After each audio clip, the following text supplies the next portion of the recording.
Hello दोस्तों, हमारे YouTube channel आर्य institute 1 में आप सभी का स्वागत है।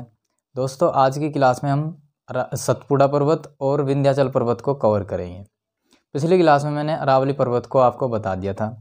तो दोस्तों, इस क्लास में जिन दो पर्वतों को मैं पूरा करने वाला हूँ, उन दोनों पर्वतों का नाम है विंध्याचल पर्वत और सतपुड़ा पर्वत। तो वीडियो को अच्छे से लास्ट तक देखिए, बिना स्किप किए, और लास्ट तक वीडियो में हमारे साथ बने रहिए। देखिए दोस्तों, सबसे पहले बात करते हैं हम विंध्याचल पर्वत की। ये विंध्याचल पर्वत क्या काम करता है भारत के अंदर रह करके। विंध्याचल पर्वत ये भारत को दो हिस्सों में डिवाइड कर देता है। ये भारत के बीचों बीच है, भारत को दो हिस्सों में डिवाइड कर देता है। यानी कि ये दक्षिण भारत हो गया और ये उत्तर भारत हो गया ऊपर की ओर। ये बिल्कुल बीचों बीच में है विंध्याचल पर्वत भारत के। ठीक है दोस्तों, तो इसकी जो इम्पोर्टेंस है वो यही है कि ये दो हिस्सों में भारत को विभाजित करता है। बात करते हैं इसके इम्पोर्टेंट क्वेश्चन जो भी बनते हैं वो क्या है। तो सबसे पहले बात करें तो ये एमपी में पड़ता है, मध्य प्रदेश में है विंध्याचल पर्वत, मध्य में है भारत के, इसलिए मध्य प्रदेश में। इसको भ्रंश पर्वत भी कहा जाता है, इसको भ्रंश पर्वत भी कहते हैं। बात करते हैं उत्तर और दक्षिण भारत का, यह विभाजन करता है। अभी मैंने क्या बताया था कि उत्तर भारत को और दक्षिण भारत को विभाजित करता है, दो हिस्सों में भारत को बांट देता है। इसकी सबसे ऊंची चोटी की अगर बात करूं मैं तो माउंट कलुमार इसकी सबसे ऊंची चोटी है। विंध्याचल पर्वत की सबसे ऊंची चोटी माउंट कलुमार, जिसका दूसरा नाम गुडविल या सद्भावना शिखर भी जिसको हम कह सकते हैं। गुडविल या सद्भावना शिखर किसका नाम है? सबसे ऊंची चोटी माउंट कलुमार का। ये सबसे ऊंची चोटी किसकी है? विंध्य पर्वत की सबसे ऊंची चोटी माउंट कलुमार, जिसका दूसरा नाम गुडविल है या सद्भावना शिखर भी है। इसकी अगर बात करें तो इसका पूर्वी विस्तार, किसका? विंध्याचल पर्वत का पूर्वी विस्तार क्या है? देखिए, पूर्व में इसके दो पहाड़ियां हैं, इसके पूर्व में दो पहाड़ियां हैं। एक तो पहाड़ी जाएगी भारनेर की पहाड़ी है और दूसरी है कैमूर की पहाड़ी। दोनों पहाड़ियों का नाम है भारनेर की पहाड़ी और कैमूर की पहाड़ी। ये इसकी पूर्वी विस्तार है। भारनेर की पहाड़ी है हमारे यूपी और एमपी में।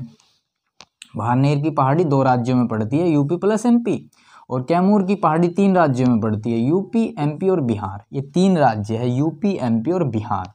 भारनेर की पहाड़ी UP MP, Kaimur UP MP Bihar. ठीक है दोस्तों, ये तो थे जो इम्पोर्टेंट क्वेश्चन बनते थे विंध्याचल पर्वत से, वो मैंने आपको बताए। अब बात करते हैं सतपुड़ा पर्वत की। सतपुड़ा पर्वत से देखिए इम्पोर्टेंट बात क्या बनेगी। सबसे पहले अगर मैं बात कहूँ तो ये उत्तखंड या भ्रंश पर्वत है, उत्तखंड या भ्रंश पर्वत। अब बात करते हैं कि ये है क्या। जो विंध्याचल पर्वत से नीचे आता है ये है सतपुड़ा पर्वत। ये ऐसे तीन हिस्सों में टूटा हुआ है, इसकी तीन श्रेणियां बनी हुई हैं।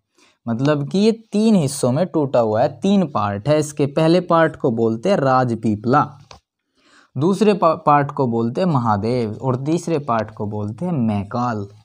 ठीक है दोस्तों, बात करते हैं राजपीपला। राजपीपला मध्य प्रदेश और गुजरात में है, महादेव एमपी में है, मध्य प्रदेश में, और मैकाल की बात करें तो ये मध्य प्रदेश और छत्तीसगढ़ में आती है मैकाल। अब मैकाल पर्वत पर एक चोटी है जिसका नाम है अमरकंटक। देखिए अमरकंटक से क्या मतलब अमरकंटक की क्या इंपॉर्टेंस है यहाँ पे समझेंगे। अमरकंटक हमें यहाँ से दो सवाल बनाने को देगा। सबसे पहले तो बात यह है कि मैकाल पर चोटी कौन सी है? वो है अमरकंटक। अमरकंटक से दो नदियों का उद्गम होता है, यानी यहाँ से दो नदी निकलती है जिसका नाम, पहली का नाम है सोन नदी, दूसरी है नर्मदा नदी। सोन नदी चली गई उत्तर की ओर और नर्मदा सतपुड़ा पर्वत के दक्षिण या उत्तर की ओर। तो सोन नदी तो चली गई उत्तर की ओर। सोन नदी में ये भी बताया जाता है कि सोन नदी में सोने के कण पाए जाते हैं, सोन नदी में सोने के कण पाए जाते हैं। तो अमरकंटक से दो नदियों का उद्गम होता है, सोन नदी और नर्मदा नदी। ठीक है, ये तो थी मैकाल की बात। अब बात करते हैं महादेव। महादेव पर्वत पर क्या है? एक चोटी है जिसका नाम है धूपगढ़। दोस्तों, धूपगढ़ पूरे सतपुड़ा पर्वत की सबसे ऊंची चोटी है। सबसे ऊंची चोटी है सतपुड़ा पर्वत की धूपगढ़। और ये एमपी की, मध्य प्रदेश की भी सबसे ऊंची चोटी है। कौन? धूपगढ़, जिसकी हाइट है 1350 मीटर। यहीं पे महादेव पर्वत पर एक हिल स्टेशन है जिसका नाम है पंचमढ़ी।